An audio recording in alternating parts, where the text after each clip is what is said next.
In this video we're going to run through how to install the Pro-160 controller. This is a full H-bridge controller with a detachable display.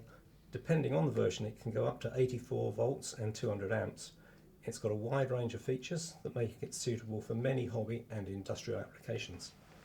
To start with, remove the screws and the cover. We don't connect the key mat ribbon in the factory, as this only needs plugging in once all the wiring is done and you're ready to switch on.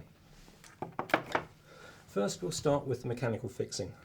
There are 4 M5 threaded holes on the base plate. Any or all of these can be used to mount the controller. If you are anticipating running at higher loads, you may want to consider fixing the Pro-160 to a metal backplate or providing a cooling airflow over the base plate. We'll now start with the motor connections. The motor connections are 6mm post terminals. Don't over tighten these.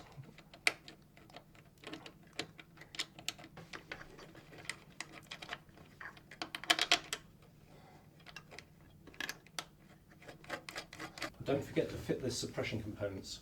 We've got another video on our website which describes in more detail of what these do and why you need them. Now we can connect up the power connections. Take care here, the Pro-160 does not have reverse polarity protection, and if you connect these the wrong way round you will blow up the controller.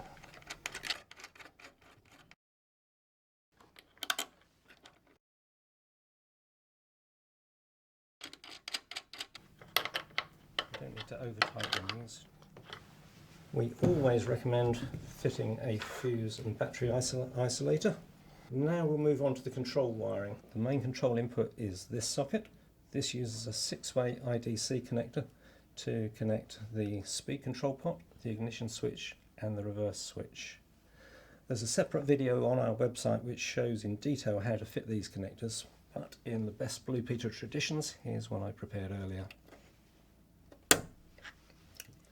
When all of the wiring is done, you're ready to test. So we'll switch on the breaker, we'll switch on the ignition, we'll check that the display wakes up and that the motor operates under the control of the speed pot.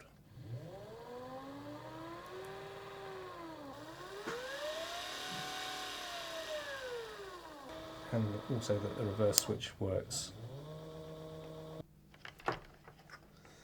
If all's well, now is the time to connect the key mat, like this. Fix the cover in position with the screws and you're now ready to start using the Pro-160.